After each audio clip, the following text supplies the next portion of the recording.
1992 में पेप्सी ने फिलीपींस में एक प्रतियोगिता आयोजित की थी जिसमें 5 लोगों की मौत हो गई थी। प्रतियोगिता को नंबर फीवर कहा जाता था और विचार सरल था।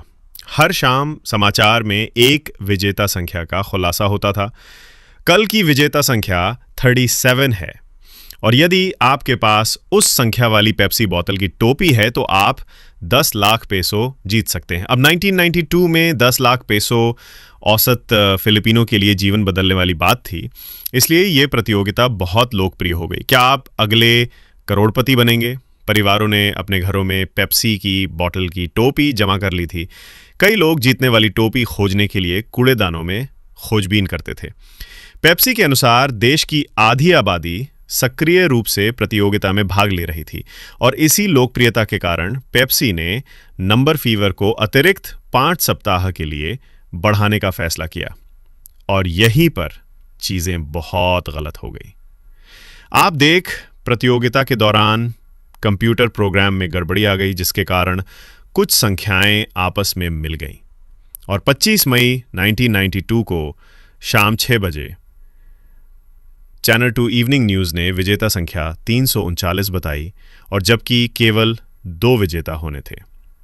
लाखों फिलिपिनो ने जश्न मनाना शुरू कर दिया। आप देखिए 339 को पहले से ही एक गैर विजेता संख्या के रूप में नामित किया गया था और इस वजह से बॉटलिंग प्लांट उस संख्या को जितना चाहें उतना छापने के लिए स्वतंत्र थे।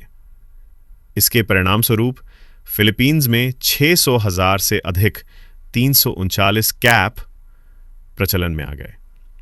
339 इतनी आम कैप थी कि उस रात कई लोगों के पास एक से अधिक थे। सड़कों पर जश्न का माहौल था, वे सभी अमीर थे और अंततः पैसे की चिंता करना बंद कर सकते थे। सैकड़ों लोग अपनी विजेता कैप के साथ पेप्सी फैक्ट्री पहुंचे। इसे जल्द ही बंद करना पड़ा और पुलिस द्वारा पहरा देना पड़ा। कंपनी को जल्दी ही एहसास हुआ कि उन्होंने बहुत बड़ी गलती की है। पेप्सी के अधिकारियों ने आधी रात को एक बैठक की और समाधान निकालने की कोशिश की। ये मूल पुरस्कार का 5% था और जबकि कुछ ने इस प्रस्ताव को स्वीकार कर लिया, अधिकांश ने इनकार कर दिया और वे और भी अधिक क्रोधित हो गए। उन्हें कंप्यूटर की किसी त्रुटि की परवाह नहीं थी। उनकी नजर में पेप्सी एक बहुबिलियन डॉलर का निगम था। उन्हें पूरी पुरस्कार राशि का सम्मान करना था, लेकिन पेप्सी नहीं मानी और हिंसक विरोध और दंगे भड़क उठे जिसमें अंततः 5 लोग मारे गए और दर्जनों घायल हो गए। 349 विजेताओं ने पेप्सी कारखानों पर धावा बोल दिया, खिड़कियों में मोलोटोव कॉकटेल फेंके और पेप्सी ट्रकों पर बमबारी की जो अगले वर्ष तक चले। गुस्साई भीड़ ने पेप्सी गठबंधन से लड़ने के लिए एक अधिक संगठित दृष्टिकोण अपनाया। 349 विजेताओं का एक समूह था जिसने कंपनी के खिलाफ कानूनी कार्रवाई की। उन्होंने डेल फिएरो नामक एक स्थानीय उपदेशक को अपना नेता चुना। उन्होंने पेप्सी पर 400 मिलियन से अधिक का मुकदमा करने के प्रयास में 8,349 से अधिक विजेताओं को इकट्ठा किया। अब अराजकता 1993 में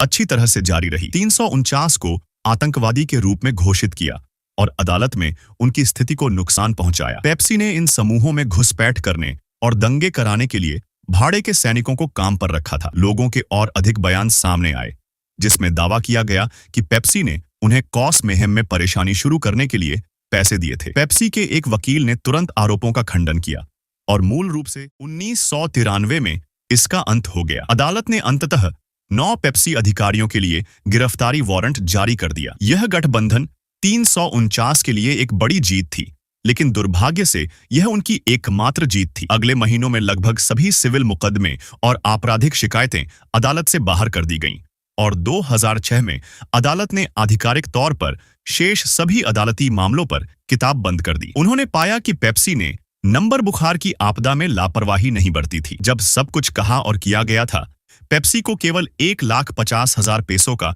एक छोटा सा जुर्माना देना पड़ा था। कई फिलिपिनो जिन्होंने नंबर बुखार का अनुभव किया था, वे आज भी सदमे में हैं। यहाँ तक कि कुछ समूहों के आसपास पेप्सी शब्द का उल्लेख करना भी बुरा माना जाता है। हाल ही में पेप्सी से नंबर बुखार की आपदा के बारे में उनकी प्रतिक्रिया मांगी गई थी और उन्होंने यह कहा बयान। ये घटनाएं लगभग 30 साल पहले हुई थीं और इस कार्यक्रम से परिचित कोई भी अधिकारी अब पेप्सिको में नहीं है। हमें अपनी गलती से फिलीपींस के लोगों को हुई किसी भी पीड़ा और कष्ट के लिए गहरा खेद है।